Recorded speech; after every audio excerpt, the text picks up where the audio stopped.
It's all about remembering that we are beautiful, that we are divine, that we are like just powerful creator beings, right? Yes, we're human, and we also have these like beautiful gifts and abilities. I feel the earth underneath me. I feel the earth underneath me. I feel the earth. Welcome to the Infinite Earth Body Podcast, where we talk about bodies, healing, pleasure, and share stories of embodiment on Earth. Hi, I'm your host, Maya, and I'd like to start by taking a few moments to ground, root into our connection to the Earth, call in the support of our most benevolent ancestors and guides, and set the intention for this shared space of connection to be dedicated to the liberation of all beings.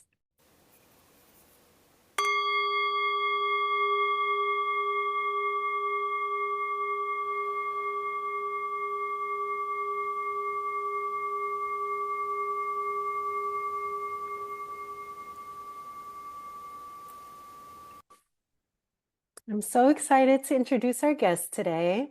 Marquee is a visual artist, self-healing guide, and guardian devoted to embodied transformation and the ascension of Pachamama, drawing from profound personal transformation, formal certification, and years of studying in quantum healing, psychology, and ancient shamanic traditions. She guides and teaches others how to heal, protect their energy, and embody their highest selves. Through energy work, mentorship, past life regression, guided quantum healing, and creative offerings, her work is devoted to beauty, sovereignty, and the activation of our personal heaven on earth. Welcome to the Infinite Earth Body Podcast. Thank you. Thanks for having me. Yeah, so I'll start off with asking you, how is your body feeling today? My body is feeling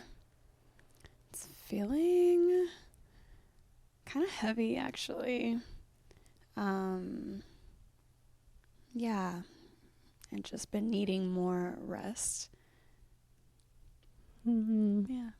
Do you have any desires in your body that are coming up right now? Anything you need to feel more comfortable? No, that little grounding was perfect. Great. Okay, what does embodiment mean to you?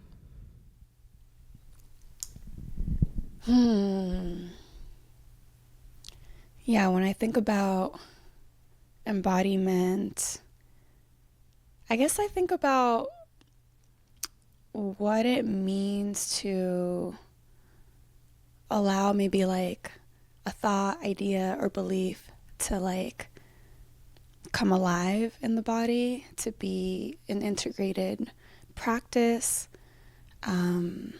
So yeah, a state of like really being and being in the heart, being in the body. I don't know if that was redundant, but yeah. That's what that means to me. And we all have such unique bodies and experiences of moving through life in our unique bodies. Do you have any stories about your personal body journey? Yes. It's so interesting. Like just, yeah, body journeys are such unique experiences, obviously, because we're all individuals. Yeah, I would say that when I think about my body journey, I think about how it's taken a very, very long time for me to actually understand what it even means to be in my body, to feel, and just, drop into feeling safe and feeling good. Yeah, I mean, it's not necessarily a story, but for a very, I don't know, it's been kind of lifelong, or the majority of my life has centered um, not really loving my body, you know, and dissociation and body image distortion and interesting relationship with food. But embodiment has been major in shifting that and just like moving from a space of not wanting to be in my body to embracing that and seeing it as actually a really beautiful thing. Mm-hmm. What are some ways that you came to that of being in your body more and appreciating your body more? What's coming to mind right now is mirror work. For a long time, I actually had a difficult time looking at myself, and I would avoid mirrors. And I would also not cry. And so crying is a new thing for me, but looking at myself in the mirror, allowing myself to just face myself, and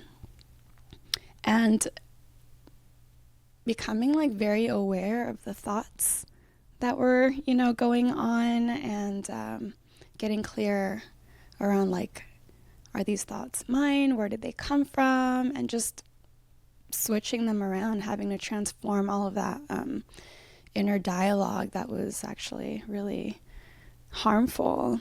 But yeah, I would say that was major, like a major turning point for me.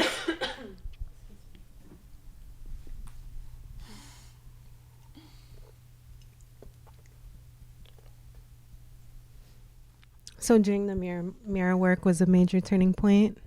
Yeah, looking Mm-hmm. at myself, like Mm-hmm. looking at my body, looking at my shape, my skin, like acknowledging what I was feeling in the moment, like not really looking away, which is the challenging. Like that was the default, was like avoidance, right? Dissociation and distraction. So yeah, a lot of like talking to myself in front of the mirror, self-touch, just like practices that allowed me to appreciate my body, look at my body, like just really be with myself. So many things really, because we're always healing, right? We're always trying new things, but yeah, those were kind of major for me. So when you said crying's more new for you, is that like you just didn't cry before, or you would like avoid crying if you felt it come up, like distract yourself? Or can you talk a little bit more about that? Yeah. I had like deep depression when I was a teenager and on and off, throughout adulthood. And really, it was a contract. I told myself I would never cry again. I would never let anyone see me in pain or suffering. And that was due to just feeling, violated in many ways and being taken advantage of in many ways. And so I toughened up, and did what I had to do to like survive and get out of a lot of like toxic environments. And yeah, it turned into having a very like hard shell of then, going into the extreme of like, now I'm just not even feeling my anger or feeling my sadness. And that was also because I was afraid of like going back there and not being able to get back out. So it was like a fear of losing control if I tapped into these deep emotions that I was having. Mm-hmm. So what has it been like to allow yourself to cry more, or like allow yourself to go into those spaces where it flows? it's still hard. It's still hard, but yeah, I remember having moments of crying in the mirror and watching myself cry and just being like, wow, this is actually really beautiful, and Mm. appreciating like the healing of your own tears. And I found beauty in it. And I've also just, as deepening into like my own softness and tenderness, like if I feel something, I'm just like, it's okay, it's okay. Like, you're safe now. Before, I didn't feel safe to do that. And so that was a big deal, and a thing that wasn't a part of like my life equation, or at least that's how it felt. So yeah, I cry now, maybe not a ton, but it's way different. I mean, I went from not crying to I would like, oh my gosh, I feel it. I feel deep, and then I'd have like one tear. And you're like, whew, that was great. And now I have my cries, and I love it. Oh, that's so beautiful. Yeah, and I've learned that when we shut off like the grief or the anger and get hard in those ways, that also closes us off from like pleasure and joy. So like opening up space for the quote unquote negative emotions that are also healthy to feel, opens up space for like the whole range of emotions. So, yeah. So, what have been some of the most important parts of your healing journey and healing through embodiment specifically? Most important. Or whatever comes up that you feel like sharing.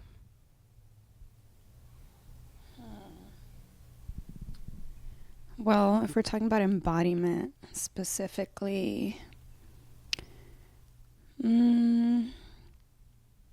I guess everything would be categorized under like self-care practices. I already do a great job of like, finding silence and stillness and meditating and things like these. But, like as someone who didn't love her body, my practices have been around, okay, like I've actually been neglecting my body. So,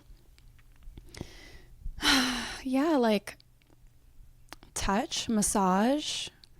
It's not every night, but I try to, just like touch myself and use oils, or, what maybe it's like doing a hair mask, brushing my hair. These sorts of things have really helped me really love myself, be present, love my body. And it like just gets me out of whatever else is going on in my head. It drops me into my heart. And so I think that's a big piece to embodiment, is leaving the mental space to be in the heart and in the body. Otherwise, like stretching, walking. I love going on walks now. I didn't have enough movement in any of like my routines or rituals. So I love a good walk. I love just like observing people's gardens and listening to the birds. And, again, that's like a mindfulness practice, but it's also like dropping into the body. So these are simple practices that have really helped me. Mm-hmm. Yeah, I know you've spent a lot of time meditating and you've been to several Vipassana silent retreats. And how do you think your experiences with meditating are tie into your embodiment practices, or maybe separate from your embodiment practices? Can you share a little bit about that? Yeah, actually, so Vipassana was life-changing for me. I've done it a handful of times as like a participant, like sitting and also serving. And it's a very disciplined like it's there's a certain way to do it. So there's that kind of, it's not rigid, but it's a masculine practice is what I would say. And I love it. I love it because it served its purpose. I don't meditate in that way anymore. Or at least not as much, right? I think that the way it's like helped me shift into like embodiment is in recognizing that it is a very masculine discipline. It's very rigid. It doesn't really allow for daydreaming, right? It's, oh, you have a thought, let it go. You have a thought, you let it go. You observe, okay, that's what it is.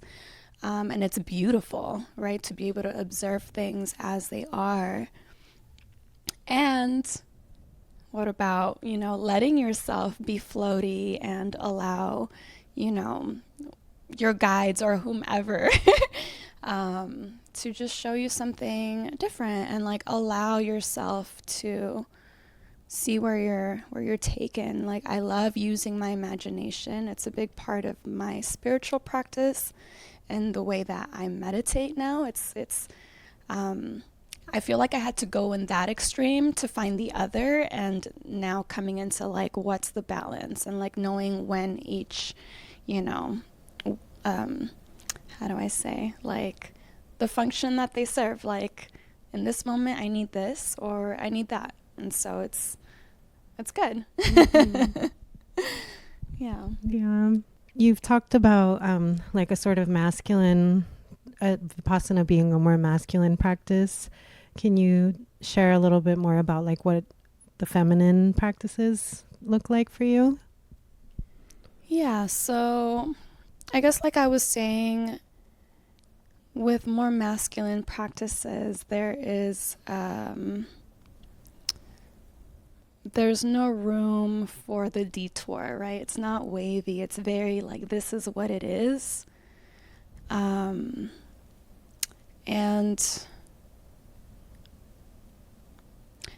I'm like remembering an instance where I went to an AT, an assistant teacher, and I was like, I had these dreams. I wanted to talk about my dreams, and it wasn't allowed. It was just like, oh, they don't mean anything.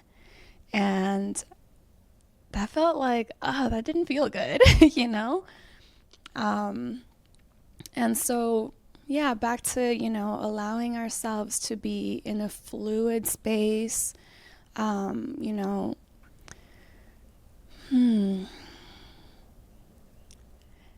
that's kind of like, that's what I keep going back to. Like, I'm seeing it like waves and spirals and like, just whatever, Mm-hmm. versus like from here to there. Mm-hmm. So visually, that's kind of what it feels like to me. Mm-hmm. Yeah, I had such a beautiful and powerful experience of you guiding me on a goddess journey. And that's really stuck with me. Can you share a little bit more about the goddess work that you do? And I know you have a goddess course, and talk a little bit more about that. Yes. Yeah, so the goddess work. Really, it's an online goddess course. It's really a course for women who are, just like, it offers tools, resources. There's a ton of research, guided journeys, energy work, and it's all really about supporting women in their like embodiment on their path. And it's really empowerment practice, or remembrance practice, right? It's all about remembering that we are beautiful, that we are divine, that we are like just powerful creator beings, right? Yes, we're human, and we also have these like beautiful gifts and abilities to to create the beauty that we want. And so it's really around sovereignty, so understanding your that you're declaring yourself a free well-being, like practices around energetic protection. So there's like energetic boundary work that's involved as well. So it's physical, like practical things, but also like energetic practices to help kind of bridge that for women. So yeah, that's the course. Mm-hmm. And you mentioned the journey. So the journeys, this kind of, I feel like it's all being tied back to, before it was like this very strict meditation, and a guided journey being more, it's more interactive, and you are specifically calling forward like different energies to engage with that carry their own frequency and medicine. And it's like a really beautiful, lucid dream. And you get to create it however you want. The goddess journeys themselves were received through prayer, just like, okay, this is our intention. And, we're here to receive whatever that's meant to, however that's supposed to look. And creating scripts around that, like around the visions that were received. And we also integrate energy work into it. So there's work on the back end also that's happening. So I think it's really powerful, and it's like a really sweet and like gentle way of healing. Mm-hmm. Yeah. Yeah, in my experience, it was like you guided me into this space in my mind, and then you were like, you can always come back here and always access it. So it's like it's like this corner of my consciousness that I can like tap into and keep accessing the medicine that came through. And yeah. Yeah, you're basically creating whole new worlds and safe spaces. It's gorgeous. Yeah. So yeah, talking about energy work, I know you've studied so many different kinds of modalities and practices. Can you talk a little bit more about the energy work that you practice?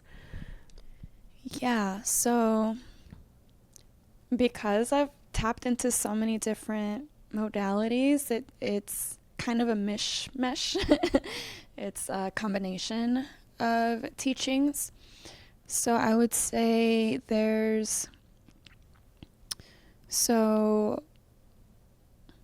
Rising Phoenix Aurora is a primary teacher. I was Reiki attuned through her, and she's who I did my past life regression training and certification.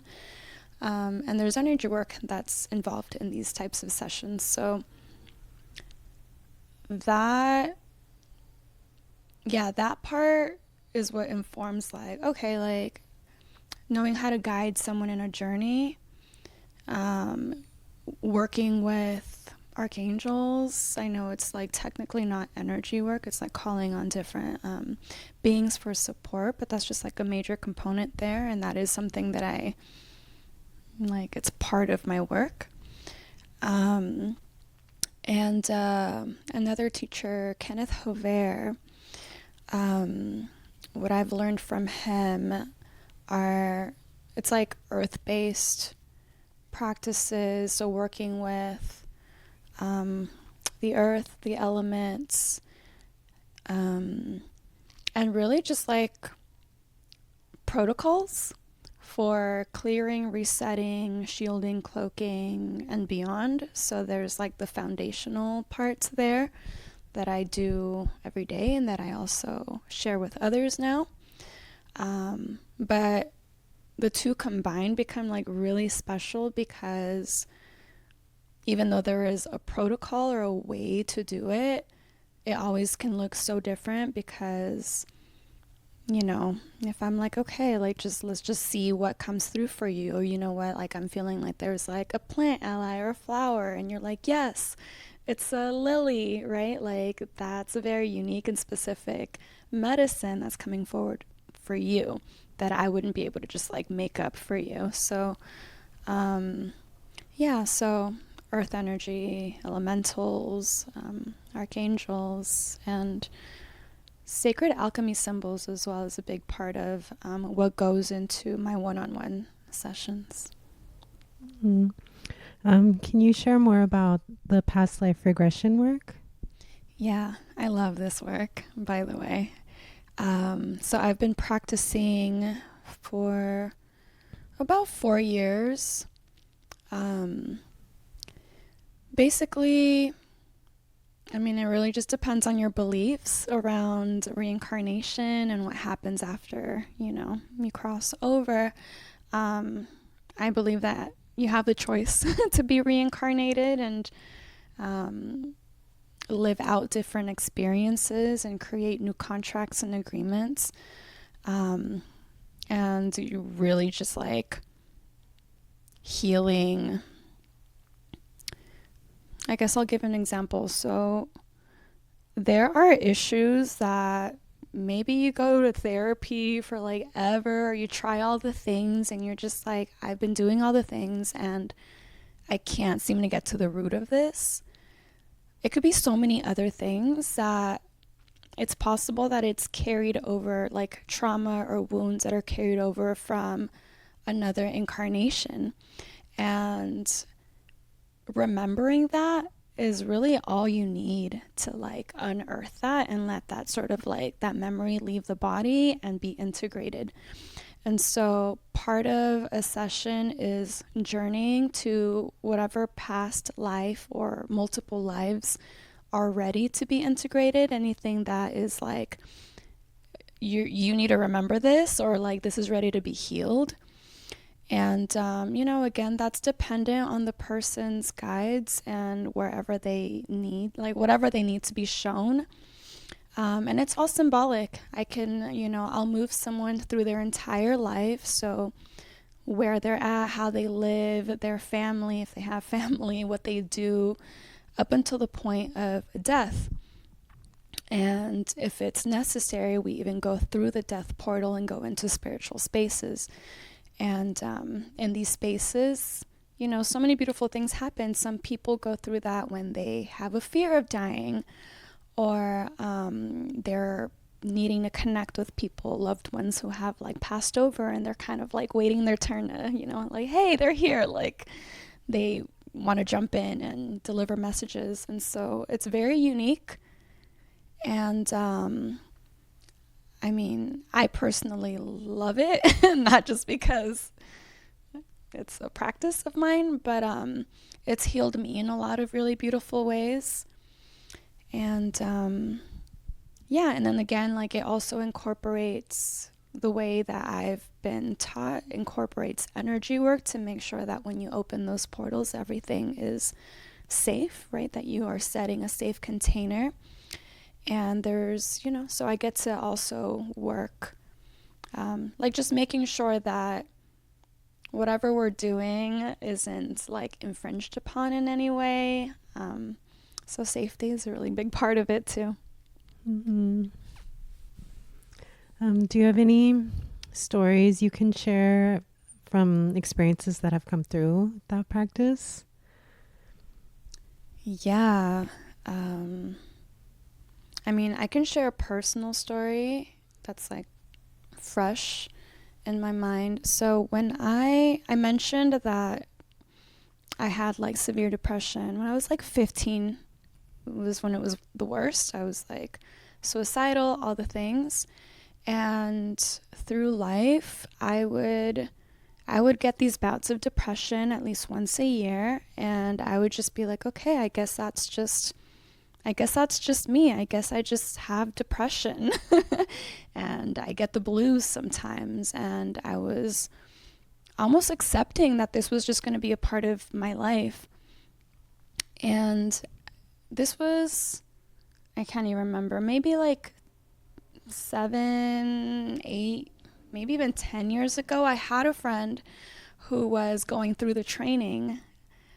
She was doing a different modality, one that doesn't, like, this is a traditional QHHT, which is the Dolores Cannon modality, and it doesn't include energy work. And so that's like a major distinction. But she was training for that, and she was practicing, and she's like, oh, do you like, can I practice with you? Would you like a session? And we go in, and I remembered, or I was shown a life where I was an older white man, during the times of like back when like trains were a new thing, and I lived alone, and I lived a very lonely life. Like, I lived alone, and all I did was like lay down tracks, and like in a very like remote, almost no one, developing place.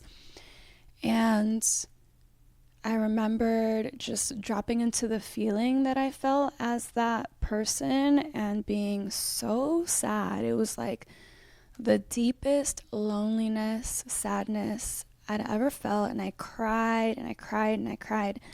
And of course, it's like, why would I make that up? Like, it was just so random and so deeply felt. Like, I was actually experiencing that. And, well, I guess long story short, ever since that session, and I didn't reflect back on it until way later, but since that session, depression, blues, like that's non-existent for me. Wow. Which is wild because, like I said, I literally thought this would be a forever thing. And it turned out that it was carried over from a very sad life. And so again, just like re-experiencing that and like getting to the root was enough for me to release it and not experience it anymore. So yeah, that's a big wow. a big one for me, and that was my first one. Wow, that's amazing. Yeah. Yeah, and I'm happy to share other stories, but yeah, that's the one. Yeah, if you have any others that feel called to be shared right now.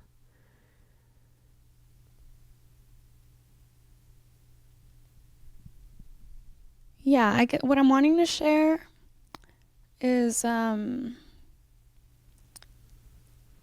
did have last month I had a really beautiful session with a young woman who this kind of a side note. It's interesting too, as a practitioner who comes to you, and like how connecting not only brings, it brings healing to both. Like, we shared so many things in common, like traumas, relationships, like family dynamics, culture. And, that was really beautiful to experience, and also just be able to speak even like, oh, I have things to share about that. But yeah, she was very clear. Some people will only remember maybe one life, and that's okay. We go through it in detail. Some people are very clear, and they just like one after the other. She remembered like 3 different 3 different incarnations, and she went to a very like unique spiritual space.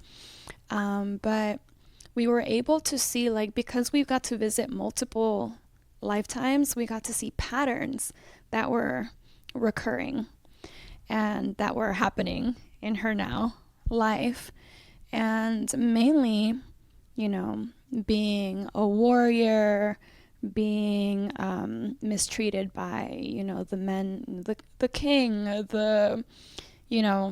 whatever. Like, the partners were very toxic and needing to survive. It's just these common themes of being taken advantage of, and having to be very strong, warrior energies, like ruler energies. And we found out, so through these sessions, you can also, there's a way, they say that you can like look at someone's eyes and recognize their soul. So during these sessions, whenever there's major relationships, I will guide them to look at their eyes and see if they recognize their soul as someone that they know in this life. And we found that this soul, right, this partner in these different lifetimes was her ex-partner who she broke out of like relationship with because it was the same dynamic. And it was when that happened and like recognizing the root of that like she, I mean, basically everything just like she's full, like she's like, I'm in my power. I understand. Like I don't have to survive anymore. Like I have choice now. You know, like I don't need to be in these situations anymore. I'm ready to break it forever. And so, you know, like you create these new contracts with yourself. Like to say, I'm never going to do that ever, that's a contract. And something really sweet, she has 2 cats. And when I was calling on her protectors, they came to the door and they asked to come in. They come in. And we looked to see who these cats were, and they were actually reincarnated army men who were her primary protectors in one of these previous lives where she was being abused, basically, by the ruler or the king or whatever. So it sounds wild. It's like a whole fantasy, like, I mean, not fantasy, right? But it gets really deep and really complex, but ultimately everything, you know, there's a reason for all of it. And I was just like, okay, we see where that started, and yay, you ended it, you declared a new thing, and we know who your cats are. Which is so cute. Like, yeah. Of course they came through and they're like, we've been here. Yeah. Aww. Yeah. Yeah, I feel that so much with certain patterns, just being like, oh my God, I've been struggling with this pattern for lifetimes. It's time to break free. And yeah, it's really deep. It is. It is. And it's not even just like past lives, you know. I mean, you know, there's things that are generational, you know, ancestral. Like there's just galactic. There could be so many, could be coming from so many different places. But yeah, it is a beautiful modality. And, you know, I love the, just how unique it can be. And like, you never know, you just never know what you're going to be shown and what's going to happen and what's truly for you. Like sometimes you come in and have specific questions and you come out with answers to things that you didn't even know you needed. Which is so beautiful. Yeah. So I read something that you wrote once that just stuck with me. I can't remember the exact words, but it was something about how in your journey spiritually that you've went through a process of moving up spiritually, and then it's kind of guided you back down spiritually. I don't know exactly what you said, but can you elaborate on what you meant by that? Yeah, I have a vague memory of that. And so the language is like, okay, I think I know. Yeah, so this kind of goes back to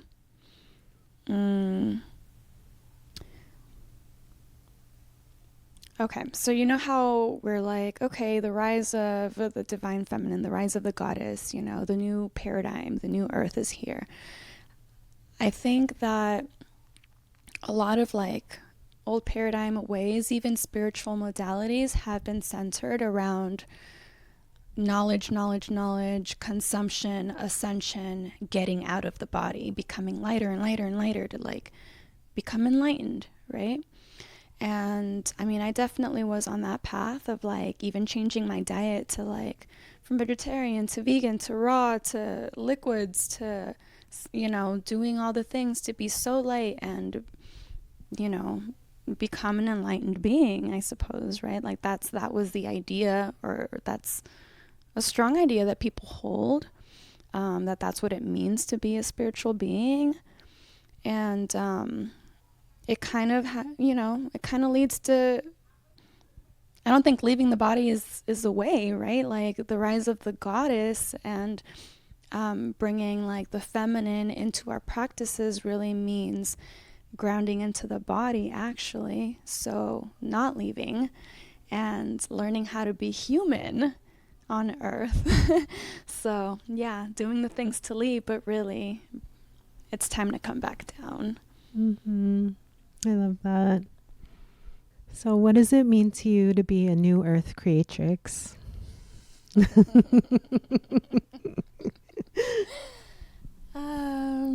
Well,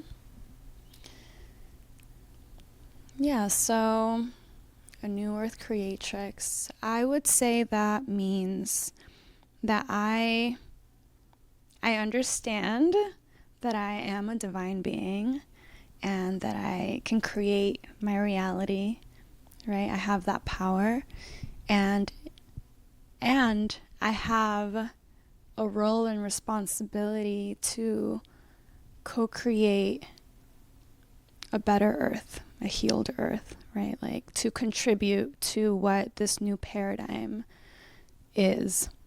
So new earth creatrix, I think, is that.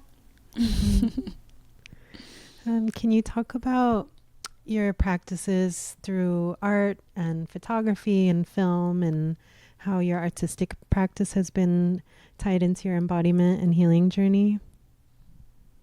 Yeah, so, well, arts, photography was like truly my first passion. Really, really. I mean, outside of travel and just like, oh, digging deep into spiritual things, but as a chosen path or career, that was my first. And it's kind of evolved, like to also encompass like filmmaking. And I mean, I'm an amateur when it comes to film, but truly it's a way for me to document the beauty that I see. I feel that it's a very spiritual practice. I get to really observe the details of what's around me and capture an essence or an energy of what I see.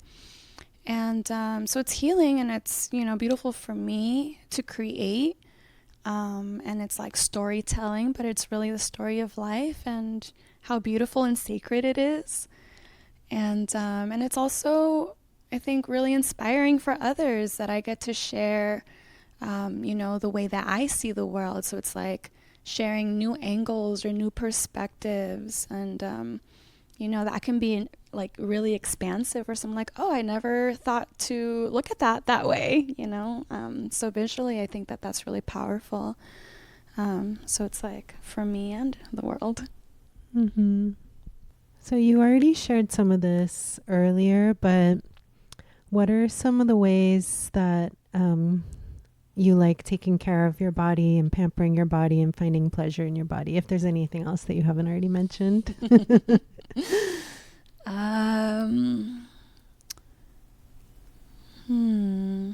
Baths. Baths. I don't have them often. And I'm always just like, yes, a bath is so, so needed. Honestly, though, like I feel that the shower, just like being in water, is a way for me to like recenter and align and really become very clear. I do a lot of my meditation and my prayer when I shower, actually. And I think because that's already become the energy of what I do there, whenever I jump in the shower now, I close my eyes and I get ideas and solutions and all kinds of visions. So yeah, showers and baths. And actually humming, singing, not so much singing, but like a way, like whenever I'm having, like if I'm too in my head or I'm just in a loop of like trying to figure something out, and a quick way for me to get out of that is if I just start humming, and I kind of just like open my channel, right, to like allow whatever like tones, sounds, it could be like a song or it could be light language, and that really helps me just like shoop, like get out and get in. And I don't know who said this, but or maybe I read it, but it turns out like you can't hum and think. Like you can't have a thought and hum at the same time. And so that's something that I like go back to. I'm like, aha, stop thinking, hum. Come back. So that's something that helps me. Yeah, I've heard that humming like activates the vagus nerve. So it's like puts your body into like rest and digest, like parasympathetic state. So that makes sense. Yeah. Cool. Yeah, so actually before our talk today, I was just like, don't think. So I was just like moving, getting ready, humming, like not thinking, just humming, doing my makeup. That really helped. Nice. Yeah. So you talked about how you've been on this process of like before you didn't like your body that much and coming into like accepting and appreciating your body. What are some things that you like about your body? I like these questions.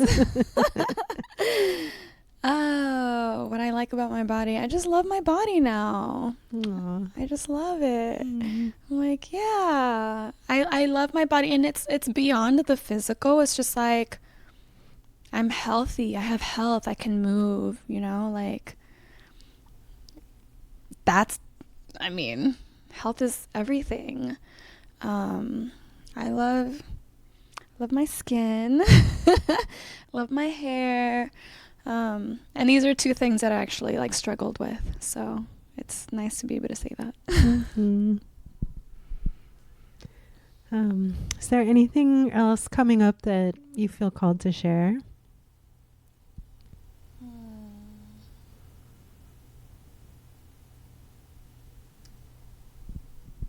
Yeah.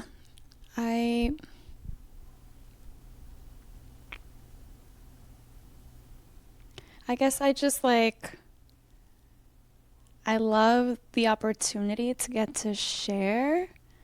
I think storytelling is really important, and it's a really beautiful way of connecting with one another and seeing new perspectives and different ways of life and, ways of really receiving. And so, yeah, I just, I feel like, storytelling is so important, so beautiful, and I'm inspired to do more of that. And, for others, I guess this would be an invitation to share, right? To share ourselves more, and share our truth and share how we feel, because that's really important too, right? It's another way of really connecting with our bodies, is to acknowledging what we've gone through, what we're currently feeling and moving through. So yeah, that. So on that note, do you have any other last stories about your body or about your healing journey or anything else?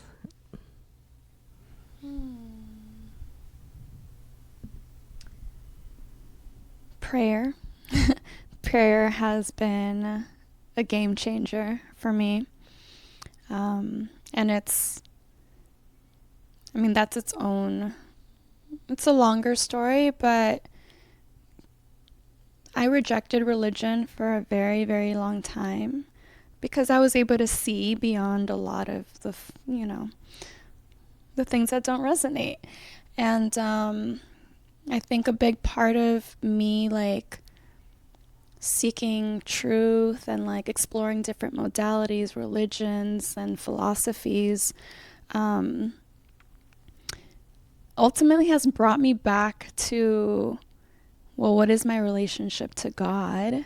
What is God to me? And what is, I get to redefine prayer. And prayer for me isn't dear God, please do this for me, right? It's become such a beautiful, just relationship. And I get to make it whatever I want. And so, yeah, it's been a beautiful journey of just returning to God and what love and what spirituality really means and how it what it looks like for me. But yeah, I pray every day, and it's never really making requests, you know. It's like any relationship, it's like there's reciprocity, and there's mostly a ton of like gratitude and a lot of just praying for others, you know. So I think that with the way the world, you know, the things that are happening in the world, and so much sadness, and whether we believe in prayer or not, like, I think that it's important to believe in something that allows us to connect to others, like on a human to human, you know, in that way. So, you know, maybe it's not praying for others, but maybe it's being kind to others, right? So let's just be kind. Let's just be more kind to each other. Yeah, that's so resonant. I used to kind of be triggered by the word prayer. And now I love it. If someone says they prayed for me, I'm like, oh, thank you. That's like it.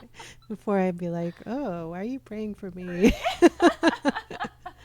But yeah, I love that prayer can look different for everyone, and it's up to everyone to define what that means. And And thank you. Yeah. And yeah, gratitude being like the primary thing that comes up in prayer. It's so powerful. Yeah. All right, any last thoughts you want to share? No, I feel complete. Yeah. So before we close, where can people find out more about your work and get a past life regression session or all your offerings? Yeah. So it's my website would probably be the best place. evmarquee.com. Yeah. And it's the same, my Instagram. I'm not like super active on like multiple social media platforms. I am on Instagram, and it's the same, just my name, Ev Marquee. Okay, we can link those. All right. Okay, let's close the container and seal the medicine we shared and give thanks to our most benevolent ancestors and guides.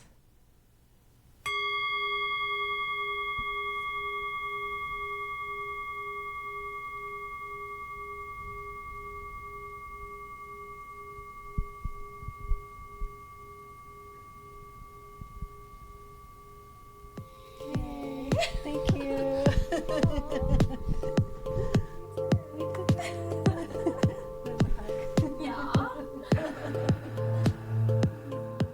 Thank you so much for joining us for this episode.